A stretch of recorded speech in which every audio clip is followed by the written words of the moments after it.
They said she was just a normal girl.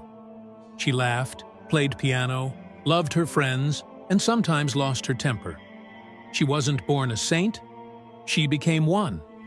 Her name was Elizabeth Catez, born in France in 1880. A soldier's daughter, full of life, fire, and stubborn passion.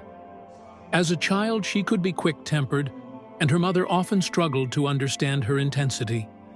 But even then, something deep stirred in her, a longing for God that she couldn't explain. When she received her first communion, something changed forever. She said it was the first time she knew that God lived inside her. From that day on, she wanted nothing more than to live her life with Him, for Him, and in Him. She grew into a beautiful young woman, talented, charming, admired by many. She loved music and was an incredible pianist. She went to parties, laughed with friends, and yet every time she returned home, she felt an emptiness nothing could fill. Her heart kept whispering, "Come away with me."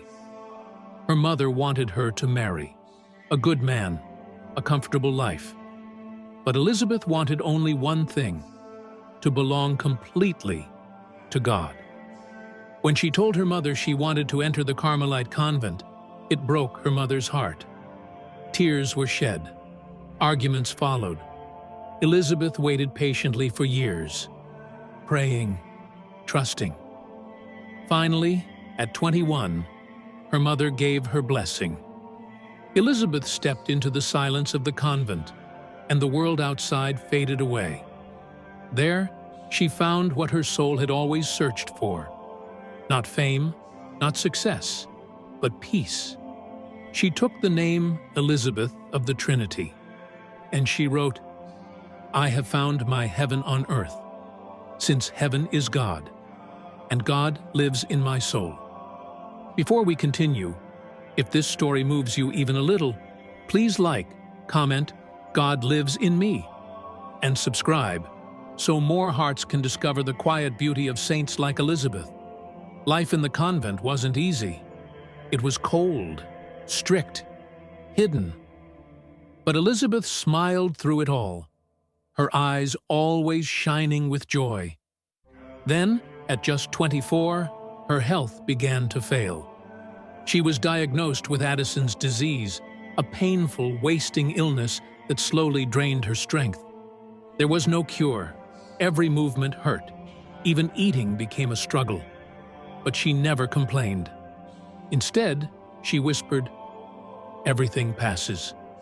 God alone remains." In her weakness, she began writing letters to friends, to nuns, to ordinary people, teaching them how to find God in their everyday lives.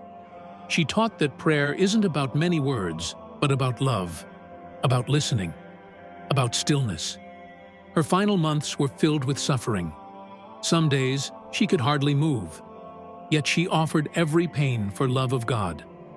Her last words were a prayer, "I am going to light, to love, to life." She was only 26 when she died, but her peace never left the world. Today, she's known as the patron saint of those seeking inner peace, and a guide for anyone who's ever felt restless, anxious, or lost. Saint Elizabeth of the Trinity reminds us, you don't need a perfect life to find holiness. You just need to open your heart to the God who already lives within you.